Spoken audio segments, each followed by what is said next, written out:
The question of free will is one of the deepest and most mysterious areas of human activity and of Torah thinking, and it is probably also the most important. So let's try to put our heads into this subject and see if we can think our way through some of the complexity of the subject. Give me a chance to build a picture of this subject from a Torah perspective, at least certain aspects of it. And then if you have any questions, if I'm able to, I'll do my best to answer. Perhaps the logical way to do this is as follows. We can divide free will, the subject of free will, into two areas. The more practical area, in other words, what is our view, what is the Torah view, or the classical sources, what is their view of how free will looks if you dissect the anatomy of the subject. And then there's a much deeper mystical aspect to the subject which we try to discuss as well if we can. First of all, just by way of introduction, we have many sources that indicate that free will is the basis of everything. For example, in Mesilas Yesharim, a classical work of Jewish character building or personality development, he says that you are created for three reasons. In other words, the purpose of life. What's the Jewish expression of the purpose of life? So you're here for three reasons, for three things. One is la'avod, which means to serve. One is la'asos mitzvahs, to perform the mitzvot. And third is la'amod b'nisayon, to stand strong in ordeals. And standing strong in an ordeal really means to use your free will correctly. Because our definition of all ordeal is really the battle between the higher and the lower self. And it's there that free will is pitched.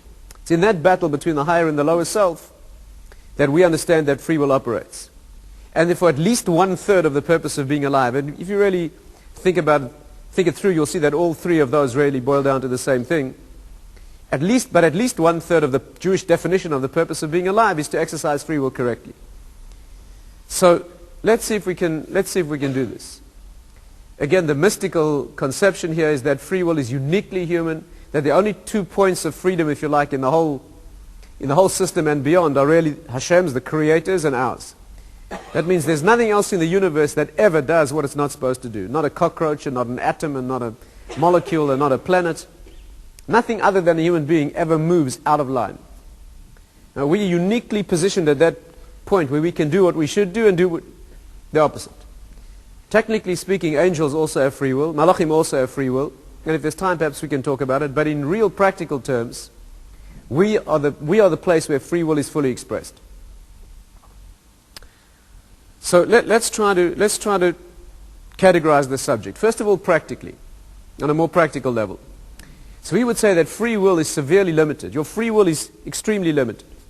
If you like, on a horizontal plane, we would say that your free will is limited only to that area that we call moral. That's an important axiom in Jewish thinking.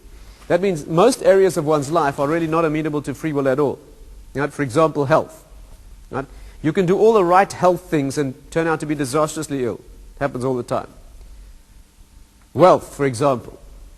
The general trend of Jewish thinking is that how wealthy you will be, certainly the ceiling of how much you can earn in a year, is largely predetermined.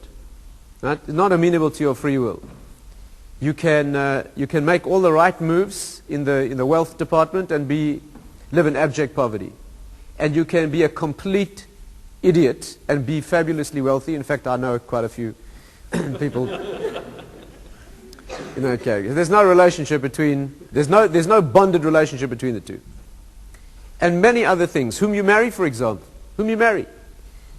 Yeah, I mean, who's presented to you as a marriage opportunity, right? A young man cannot, for example, explore a relationship with every woman on earth, even though this generation appears seriously to be trying. But there is a limitation to the opportunities that are presented. And therefore, our classical teaching is that the free will is expressed specifically in that zone where right and wrong operate, where there's a higher self, the self that is more identified with conscience and refinement and knowing what's right, pitched in battle with a lower, more animal, sensuous, earthy self.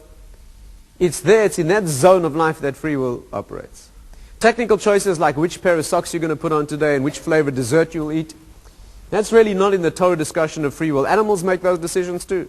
An animal also chooses between technical options. We're not talking about that. We're talking here about those things that operate in the moral zone. Right? That's the first issue. Now the second, which is much more subtle, much more difficult to understand, is that free will is also limited on the vertical scale. And this is probably the most classic of all of Rav Dessler's teachings, for example. This is probably certainly one of the most classical themes that he develops. And it's a uniquely clear way of expressing this idea for our generation. And it's worth a lot of thought. What he explains is that we have freedom only at a particular level on a vertical scale, if you care to make a picture of it. In other words, there are things below your level of free will that in practical terms you're not really free there. That means they are so far beneath you that you always do them right, not because you've overcome those, not because you battle in those areas, but because you're too refined to do those things. And therefore you can't really be said to be winning any battle there. In other words, it's habitual or it's unthinking that you get those things right. And then there are things beyond your level of free will that you always get wrong, and you cannot strictly be said to be failing in that area, because you never reached that level yet. Right? This is the classical idea that he calls Nekudas HaBechira, the point of free will. And let's see if we can focus on this, because it answers many difficulties, particularly there's a trend in the secular world. I'm sure some of you are studying psychology. Any psychology students here? Law students? By doing law? In the fields of psychology and law and criminology and sociology, there's a definite trend towards the position in which it is held that there's no free will at all. Right? There's a minimizing of true freedom. There are a lot of studies that are being published now in fields like criminology, where they take a population, for example, a population of violent criminals, and they attempt to show that they have genetic or chemical markers that differ statistically from the rest of the population. Are you familiar with this? The suggestion being that to the extent that those biological or so-called hardwired factors are present, to that extent responsibility or freedom is diminished. That's a serious problem, this. Perhaps let me give you an example to make it even more sharp. How do we approach situations where there is a technical coercive factor? Let's assume it would be demonstrated tomorrow that certain behavior patterns are linked to certain genetic or biochemical factors. Right? What would happen to free will? I'll give you an example. I have a friend who's a psychiatrist. So some time ago he came to me to discuss a patient with whom he's dealing. It's a young girl, 21 years old, from a Jewish family. As it happens, from a very wealthy family. And this girl has a particular psychoneurotic problem. She steals sweets in the supermarket. Okay? She has a tremendous pleasure that she gets when she takes sweets in the supermarket and puts them in her pocket, and she finds it tremendously difficult to resist that temptation. She has all the sweets she could possibly eat at home, and she can afford as much as she wants. But she has a tremendous pleasure. That's a well-recognized psychological behavior pattern. The problem is that she's now in court for the 10th time. And the judge has asked my friend to testify about whether she's sane or not. And he finds himself in a very difficult dilemma. Because if he testifies that she's insane, which means legally what they call psychotically detached from reality, she will be sent off for psychiatric analysis and help. But if he tells the judge that she's sane, she'll probably be jailed. And jail may well kill her. And he finds himself unable to tell the judge that she's insane. Because by no stretch of the imagination is this girl insane. She's not detached from reality. She knows what she's doing. She knows it's wrong. She knows it's morally reprehensible. She's trying to control it, but she has difficulty controlling it. What do we say Jewishly to that situation? What if it could be demonstrated? Let's say tomorrow they do a study and find that this young girl has a genetic and biochemical marker that maps perfectly to kleptomania. What would we say about her free will? Would we exempt her entirely? Let me give you another example. A few years ago, in New York City, a young girl was jogging through the park, through Central Park, when some young men attacked her. They almost killed her. They brutalized her terribly. They almost killed her. They were caught sometime later, and they said they did it for fun. They did it for fun. Now, there's nothing probably unusual about that in most big, large cities today. But what was unusual about it is that when the case came to court in New York State, the defense team raised a novel defense. They said that these young men should be acquitted because they grew up in very disadvantaged circumstances. In fact, they came from the Harlem ghetto, and the defense counsel argued that these young men had such abysmally disadvantaged backgrounds. They were beaten as children, abandoned, they had no role models, they grew up in abject poverty with no education. They had such distressing and such negative inputs in their youth that the behavior is an outcome of their upbringing. In fact, without going into detail, the real debate in the courtroom was the defense team tried to invalidate the jury. They said that you members of the jury are not able to judge these people because you've got nothing in common with them. You have a middle-class, refined background, and therefore you cannot relate to these people's ordeal. That's a fascinating issue. But without getting into the technicalities, how do we deal with that? You see, if you say that this behavior, the reason that they attacked this young girl, is a function of their upbringing, in other words, you say you express it as a mechanical system. You say that the outputs of the behavior are the result of the inputs of the upbringing, like in any mechanical system or lower biological system. Then you can forget about justice. You can certainly forget about punitive justice. Because theoretically, then all our activities, all our outputs could well be results of the inputs. And there's a trend in modern psychology that teaches that. That says that all your activity, all your functional output is nothing other than the result of all the inputs. If I knew all your genetics and all your biochemistry and all your socializing influences and all the events that happen to you when you're 2 and 3 and 4, I would know exactly how you respond to every situation. There's a trend of thought like that. Quantum mechanics has changed it, and there are those who argue that there's no determinacy, but in psychological terms, there is such a thought process. On the other hand, if you say that they're accountable for their action, that they had free will, whether to attack this girl or not, and you ignore their disadvantaged background, you're a fool. Because any idiot can see that that behavior is somehow connected to the background, right? I'm sure none of you sitting in this room today spend your afternoons looking for girls jogging through the park to beat up and torment with lead pipes. And I mean, I don't know you personally, but I presume if you're spending Tuesday night listening to a Torah lecture, probably that's not what you do for fun. I mean, I sincerely hope that that's the case. Why not? Because you weren't brought up like that. You were brought up in decent circumstances with refined inputs, and that's why you wouldn't do that. You'd be sickened at the thought. You wouldn't consider that pleasure. So Jewishly, we have a problem here. Is the result, is their behavior a result of the background, or is it independent of the background? Either way you look, you have a problem. So let's try and clarify this from a Jewish point of view. There's nothing more basic than this subject. Right? Stay with me carefully. Let's take in the subject together, and if something bothers you, we'll try to speak it through, try to speak it out. Our teaching is that the zone of operation of your free will may not be your fault. That's what's called Nekudas HaBechira. That's called the point of free will. An individual brought up in certain circumstances with certain objective phenomena, whether they're psychological inputs or whether they're biochemical or genetic or physical, those things may in fact not be amenable to free will. And they set the area where your free will operates. Right? Take an individual who's brought up in very disadvantaged circumstances, brought up in the gutter, and all this person does is mug little old ladies and take their money. What is the range of that person's free will? His range of free will is perhaps that the next time he attacks a little old lady, instead of killing her, he'll only crack her skull. And it could be that for him, that's a tremendous moral elevation. It could be an amazing achievement for such an individual. On the other hand, somebody on a very refined level, whose Nekudas HaBechira is very high, let's say some righteous individual who's been working on himself for many years, and he's studied Torah for years, and he's working on making sure that every word that he says is absolutely pure. He's now working on his thoughts, let's say. So the zone of operation of his free will is somewhere up there. You could never judge him at the lower level.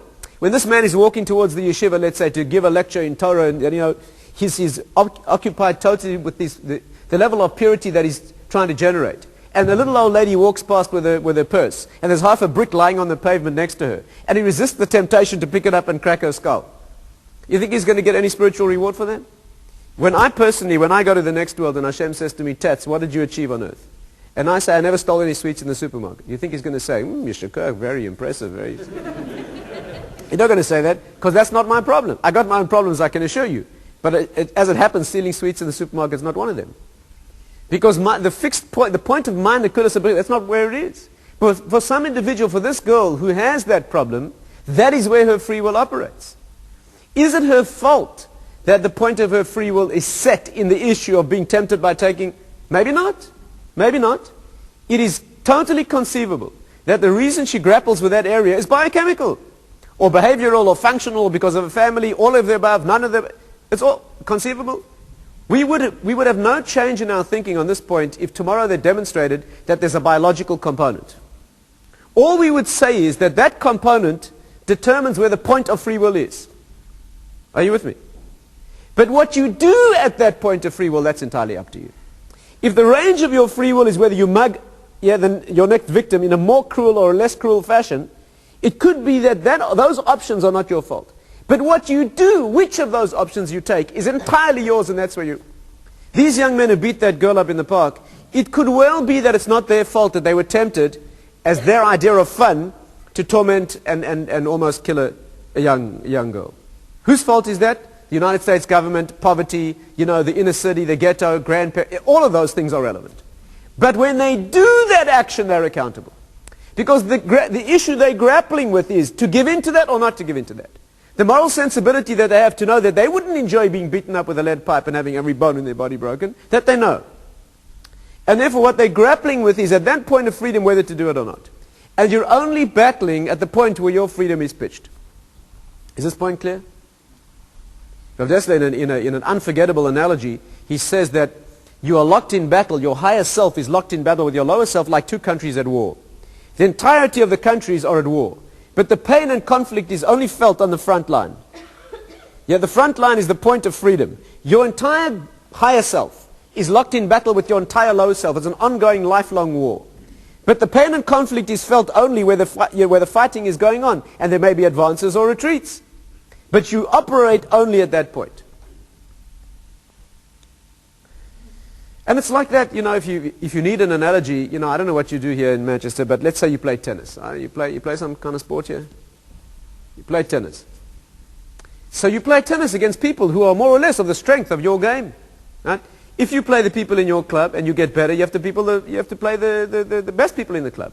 If you can beat them, you have to go and play the other club champions. If you beat them, you have to play the national champions. If you beat them, you become an international.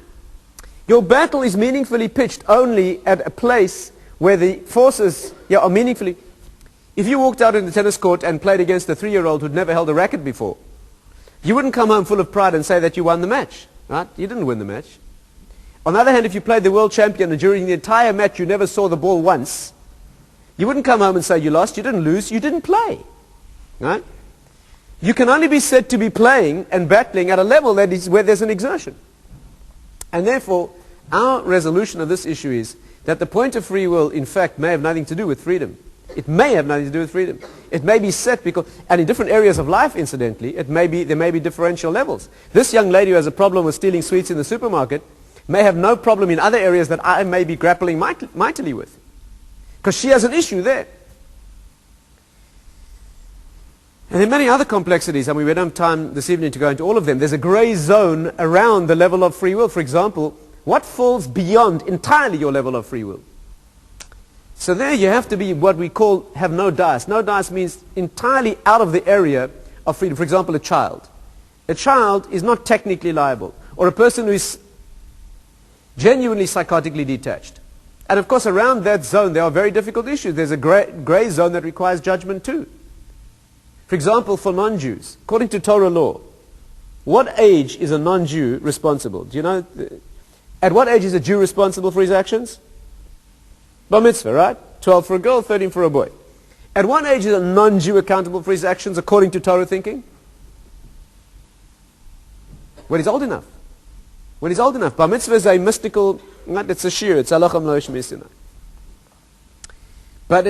But for a non-Jew, and that raises tremendous problems. Here in England, some time ago, some children killed a baby. Right? The court had a very difficult time deciding whether those children were old enough to take accountability or not. It's a very difficult issue. There are difficult issues. I heard from Rav Zilberstein in Bnei Brak not so long ago. He told us about a young man with Down syndrome. A young fellow with Down syndrome. He came from Bnei Brak to see Rav Elyashiv in Yerushalayim because his father wouldn't let him have a bar mitzvah. So he walked into Rav Elyashiv and he said, I want to have a bar mitzvah, my father won't let me. He says, I'm not allowed and it's invalid, I can't read the Torah for that. So Rabbi Elyashiv said to him, how did you get here? So he said, I took a 27 bus in Bnei Brak and I went to the Tachana Merkazit, the main bus station, and I took a number 1 bus to Yerushalayim, and from there I took a 33 bus. And Rabbi Elyashiv said, go back and tell your father you can have a bar mitzvah. He said, if you can manage that, you have a bar mitzvah. Would he allow him to be a witness in a Jewish court of law? Probably not. But there's a gray zone which requires judgment. There's no question about that. But the principle remains true that free will is pitched at a level, so far so good. And therefore, if you in your psychology lectures, you have a debate about the subject, they are right and they are wrong. They're entirely right that the background issues and the genetics and the chemistry and all those influences, they're 100% right that they're relevant. But they do not coerce the decision. All they do is set where the battle will be pitched. What you decide in the zone where the battle is pitched is entirely up to you. And it's got nothing to do with any background issues. At that point, you're entirely free. So far, so good? Furthermore, that point of free will has consequences for all its ripple effects. Right? For example, let's say you make a free will decision. You take responsibility and you do something. There's credit in the spiritual world. That means there's an elevation. There's a spiritual elevation. We could call it reward, let's say, for the mitzvah. I'm not talking about reward for the intrinsic mitzvah. Let's just stop here for a moment. We have a notion that for every mitzvah, for every positive action, and for every avera, every transgression, there are 2 sets of reward and 2 sets of punishment. Are you familiar with this idea? For every mitzvah, there are 2 concepts of reward. One is for the intrinsic function of the mitzvah, right? Mitzvahs are not in English what you call whimsical. They're not simply opportunities to obey. When you eat matzah on Pesach, you're not only rewarded for obeying a commandment. There's also something objective that happens in the cosmic world, in all the worlds, because you eat matzah. There's a reward or an objective output of the mitzvah itself, and there's also a reward or an elevation for the having obeyed. The one is in proportion to the effort, and the one has nothing to do with the effort. The intrinsic value of the mitzvah we have no way of judging. On the contrary, it's hidden from us entirely. We have no way of knowing which mitzvahs have which types of reward. But the second category, which is the reward for the effort you make, that is entirely in proportion to the effort. In the free will discussion, we're only talking about the free will, effort, and reward and consequences. Okay, we're not talking about the other set this evening. Every time you do an avera, every time you do a transgression, there's intrinsic damage. If you eat unkosher food, for example. Let's say you eat unkosher food. There are 2 kinds of damage.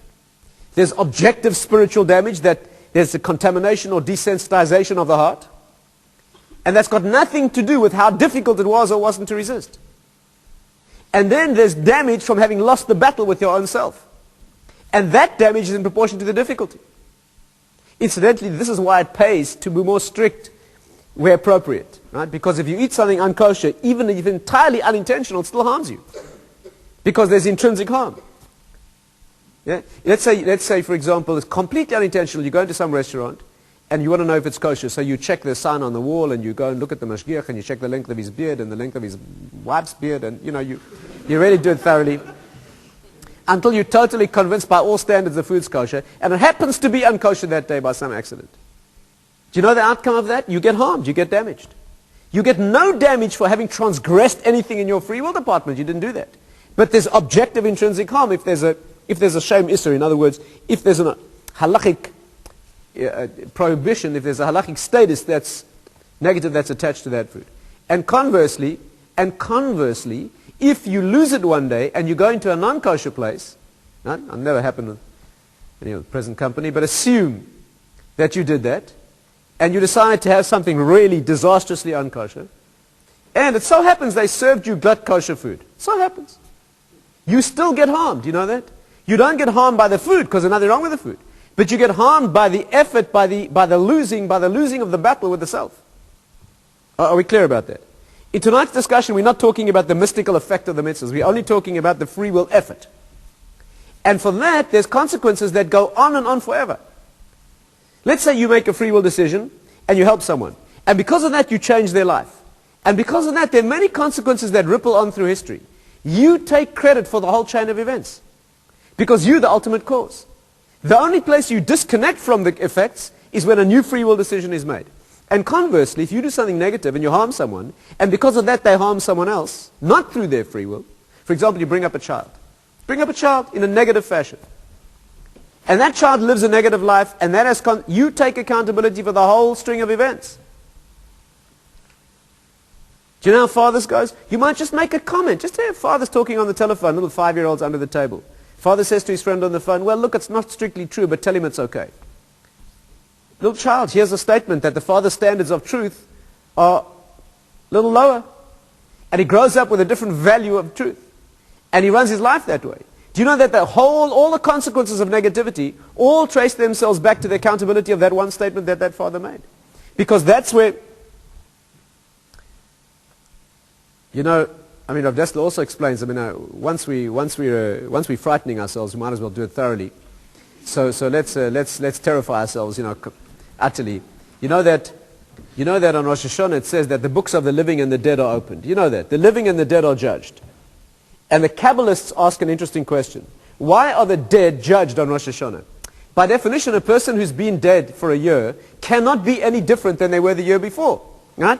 Yeah, if time is passing by, and this person's life ends here, let's say, the next year they're judged in the spiritual world, whatever that means. The next year they're judged again. How could they be different here than they were a year before? By definition, not being in the world means you cannot go up or down. You have no tools with which to operate.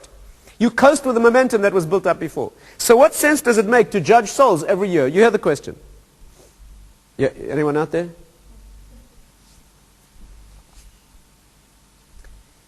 There's a fascinating question, and there are a number of answers. The Kabbalists give fascinating answers. But one answer that's relevant to tonight's discussion is, and it's an amazing thing, do you know why someone's judged when they're in another world at this point, and a year later they're judged again, and they're a different person? Do you know why? Because during this year, while they weren't alive, many events transpired on earth that were the results of something they did back when they were alive. Let's say 500 years ago someone died. And they brought a child into the world and they taught that child certain spiritual values. And the child had children and taught the same values. And 500 years later, let's say there are 1,000 people alive who descended from that one child, living those values. All the credit of all of those actions accrues to the individual who... That's why in Judaism, when we do things for parents or grandparents who are no longer alive, we're not being sentimental. There's nothing sentimental in Jewish life. We mean it in a tangible fashion. Because inasmuch as you live positively, because that person gave you those values, so to that extent the credit is genuinely, that's what, and of course the debit too. You can't claim credit for something you were brought up doing. You have to move beyond that. If you want to claim credit in the free will arena, you have to make your own new decision. And some life events are clear. I mean, I'll share with you an incident. To me, illustrates it very dramatically.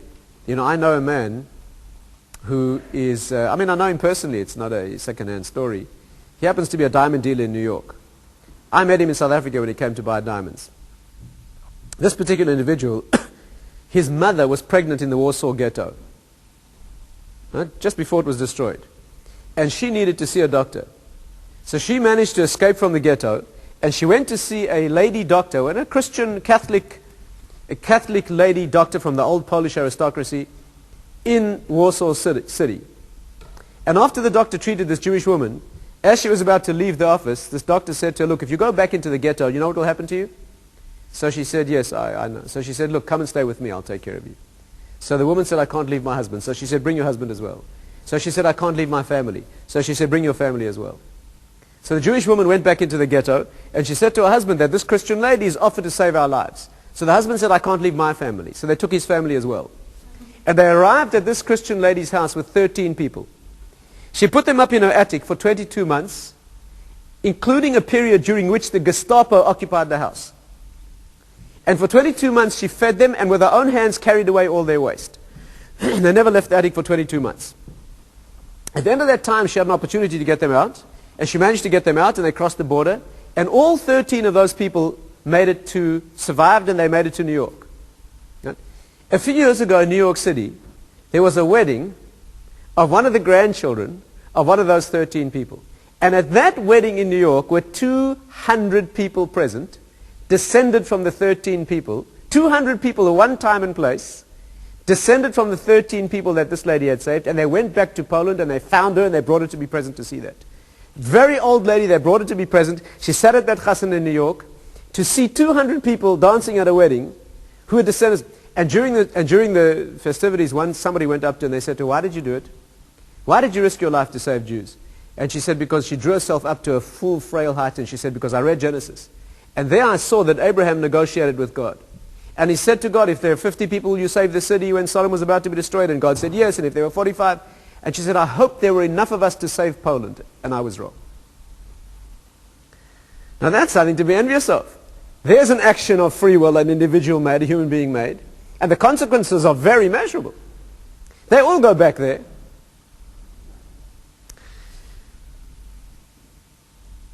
The next issue in the technical layout of free will is that your point of free will shifts, okay? That as you make a free will decision and you overcome a lower level, you grow spiritually and then your negativity grows. Because can you see the logic of that? If you grew spiritually, that means you overcame some negativity and you became a bigger person spiritually, more powerful. But your negative drives remained the same. You'd soon outgrow free will. And therefore the balance is maintained that as you grow, as you become a more powerful individual spiritually, your negativity challenges you more. And the battle becomes more difficult. And you have further to fall. But of course it's a more refined battle. You're no longer battling the same crude ordeals. On the contrary, those may become distasteful to you. But nevertheless, the battle is more difficult. And again, the Kabbalists ask an interesting question here. I mean, the philosophers ask a question of why it is like that. And the answer is not that difficult, because otherwise you'd outgrow free will. But the Kabbalists ask a question, how does your negativity become bigger when you're positive? That means if you become a better person, as it were, how come you are more drawn to evil? How does that work? And again, we don't have time to go into the details, but a fascinating principle, and that the reason is because there's only one being inside. You aren't two people. We talk about Yetzer Tov and Yetzer Hara. But really, the real meaning of that is that there are two different, you know what Yetzer means? It means power of formation. It means how you will form yourself. But you are one being. The question is, there's a spiritual principle that there's nothing in the world that's good or bad. There's only more powerful and less powerful. Good or bad is simply in which direction that power is applied. Are you with me? Electricity, right? One of these sockets here. Let's say, yeah, there's 220 volts there. That's enough to power a few appliances. On the other hand, if you put your fingers in, it's unpleasant. It's unpleasant. You probably survive. It's very unpleasant. But if you take the high tension lines out there, there's 11,000 volts running through those wires. There's enough to power a city. But if you touch those things, you'll be fried instantly. More means more power, and it can do more good or money. Money's not good or bad. A lot of money can do more good in the world or more harm.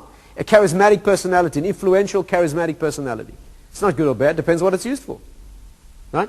And therefore, when you become a bigger person spiritually, when you train yourself and you overcome, you become a bigger person. You develop more power, more sensitivity, more insight, more self-control. And therefore, you in your entirety are a bigger person. So automatically, your negativity has been... The question is now, at this newfound level of power, in which direction will you apply that power? That's a brief introduction to the technical layout, if you like, of the subject of free will. Let me spend a few minutes looking at the more mystical side. You have energy for that? You know, it's an amazing thing about an English audience.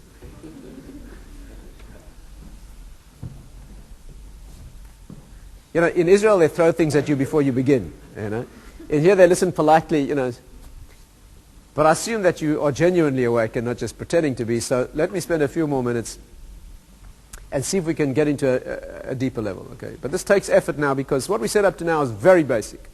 What we set up to now is purely logical. It's very basic. I don't really think it's too problematic, but the deeper level is challenging.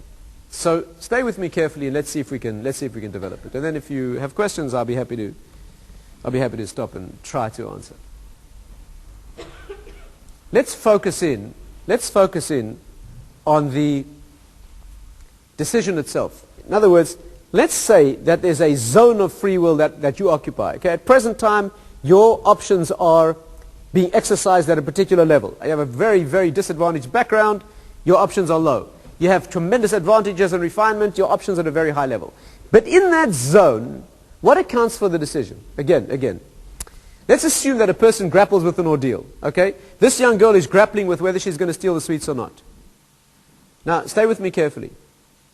If she, let's say, takes the sweets, commits that crime, puts the sweets in her pocket, if there's a psychologist standing next to her, the natural question is, why did she do that? Why? Why did she make that choice? Not why is that the zone where she's grappling. We discussed that already. But in that zone where free will is real, the question why a person does or does not, in Jewish thinking, is an illegitimate question.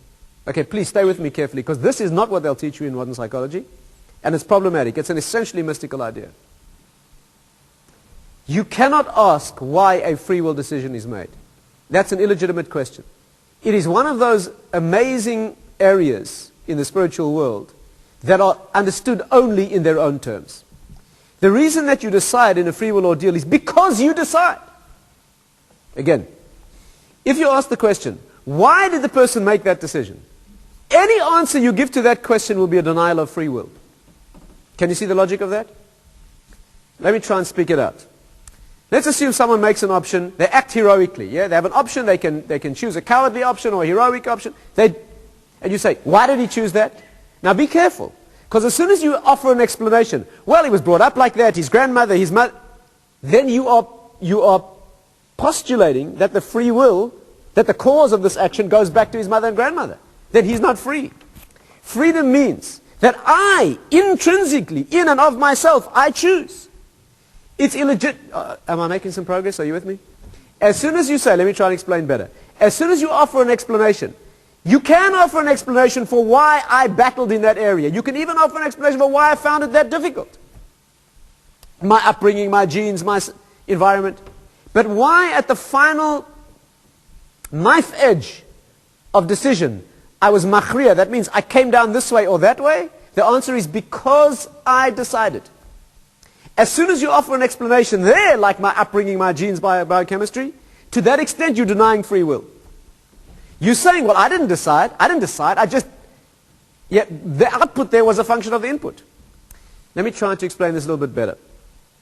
This is essentially a mystical concept. You make a decision because you decide. You can't put the blame someplace else. Perhaps the way to put this into a structure is as follows. You know, the tool of a free will decision we call das. Right? That is the mechanism, the higher function of inner wisdom or inner knowledge. Again, needs a full explanation. Rav Dessler speaks about it extensively. But what we need to focus on is this. The root of that faculty of knowledge in the mind, in the mystical depiction, is this part of the body here. That means if you draw a line through the center of the... We're not talking about the physical body here. We're talking about the spiritual body. You know, the physical world is only a projection of a spiritual world.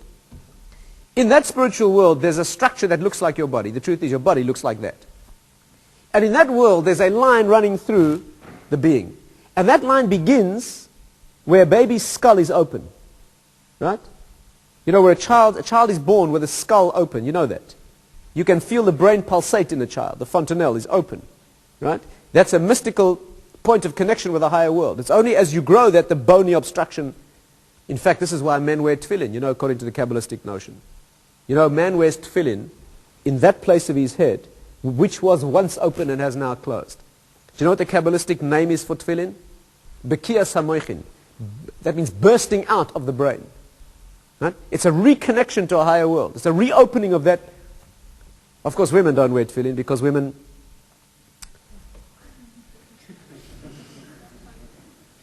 never lose their connection. That's what it says. Women are always connected. I mean, I personally think that's a misprint. But anyway, that's what it says. The point is that men are the ones who need this reconnection. And they need to burst through that bony obstruction. They need to learn how to do that. This mitzvah of tefillin is that reconnection. But be that as it may, that higher zone, yeah, which is where this is the root of the being. And the technical name that's given to that in our deeper sources is ratzon. Ratzon means desire or will or volition. And you can see the reason for that. Any meaningful action has to begin with a volition. If I wish to give you a gift, let's say, yeah, the nature of that act, of my giving a gift, has many components. But the point of origin is the conception, the flash of desire that I have to give you that gift. That's called the volition or the will. In technical Kabbalistic terms, it's called yesh me'ayin, something from nothing. It's the flashing in of an inspiration where there was none before.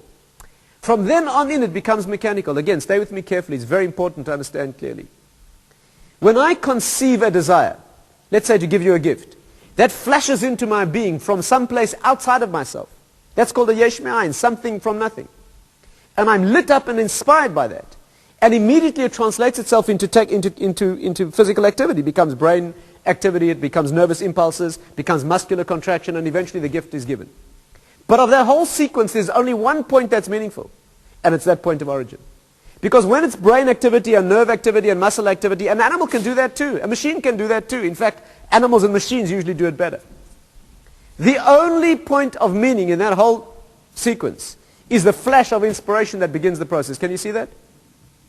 The rest is just what we call a gilui. It's just an expression of what that original point was. And in fact, you know that, because when I give you that gift, what you realize is what that point of intention was. You don't even realize that there were muscles that moved and nerves, and all the technicalities are completely subservient. In fact, they melt away. That point of Ratzon, that point of mysterious something from nothing, which is the point of origin of human activity, of meaningful human activity, right? That is what makes you uniquely human. That's the only difference between you and an animal, or to you and a machine. Of course, science grapples very difficult battle with this, because there's no scientific way of measuring that thing. If you put electrodes into the human being, you can put electrodes into the whole sequence, and you put electrodes into a monkey, and when a monkey does something with a banana, the machines look exactly the same as when you do something with your body. And so the scientific conclusion is you're a monkey. Why? Because there's no scientific tool to measure this thing. So science disregards it. But that is not logical, to disregard that.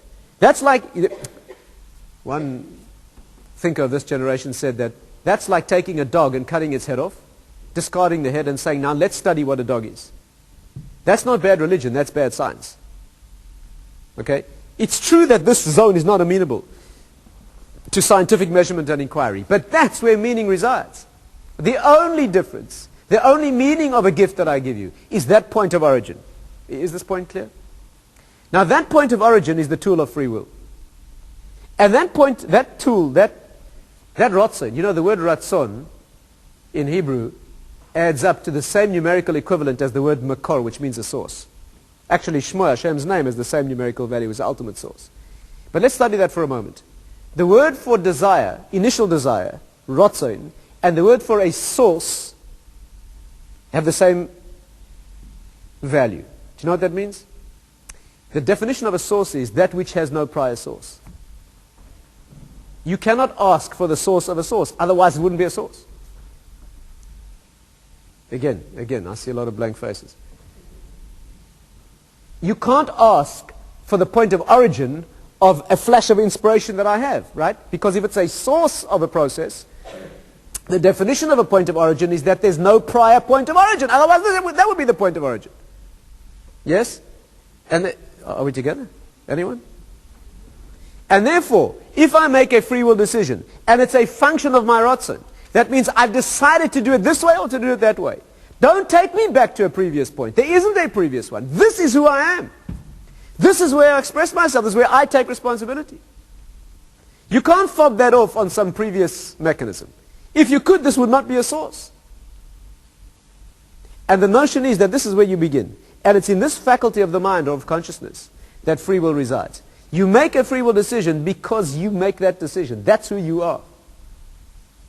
Let me share with you, let me just finish with, perhaps you'll have some questions, but let me finish with, let me try and illustrate this with one particular application.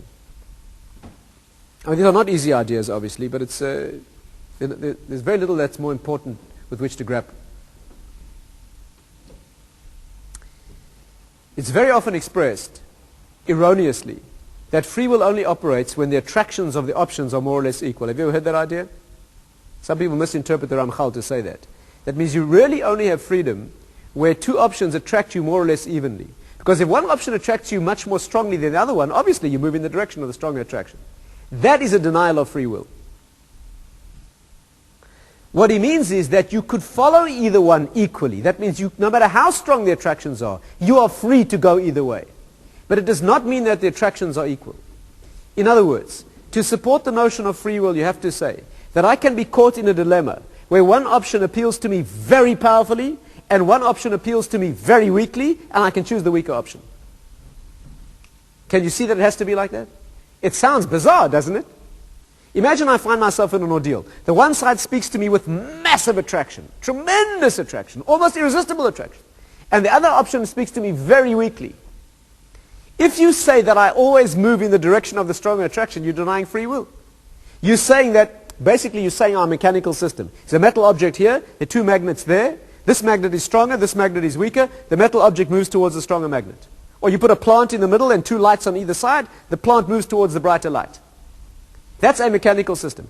If you say that I function that way, that I have an ordeal on this side and an option on that side, and whatever I do you interpret as being following the stronger option, you're denying my free will. So weird and paradoxical though it sounds, you have to say that I can be faced with two options, one strong and one weak, and I can follow the weaker option. Before we understand how it works, can you see that that must be so? First of all, can I prove to you that it's true? Now, you have to think very carefully, because if you're very skeptical, and if you haven't developed the flexibility of mind to be able to see beyond the way you normally think, whatever I'm going to show you, you'll respond with by saying, oh, that must have been the stronger option. So be careful not to do that, okay? And I don't know what's going to work for you. I'll tell you examples that work for me. But in your own inner being, you have to build an option that appeals to you. Right? Let's take, for example, a person trying to give up smoking. This may not work for you, this example, but let's try it. Here's a person who takes a cigarette, and he grapples with two options, okay? The one option is, I'm going to throw away that cigarette and be healthy. I'm talking about a person who's not talking a person who rationalizes. You know, many people blind themselves to the truth, right? I can tell you as a doctor. Many people wake up, smokers who wake up in the morning and cough a pool of blood on the floor and say, I must start smoking filters. No? I'm not talking about that.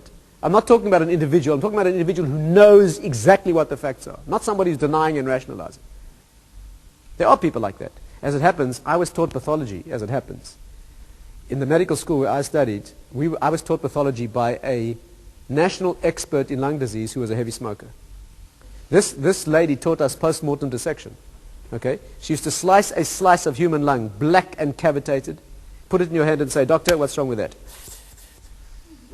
Okay? She died a few years later. As it happens, she died from an alcohol problem, but that's another discussion. The point is that there are people, okay? Now, put yourself in that position for a moment. I stand, I have the cigarette, I say to myself, look, this is another nail in my coffin. So let's throw it away and live.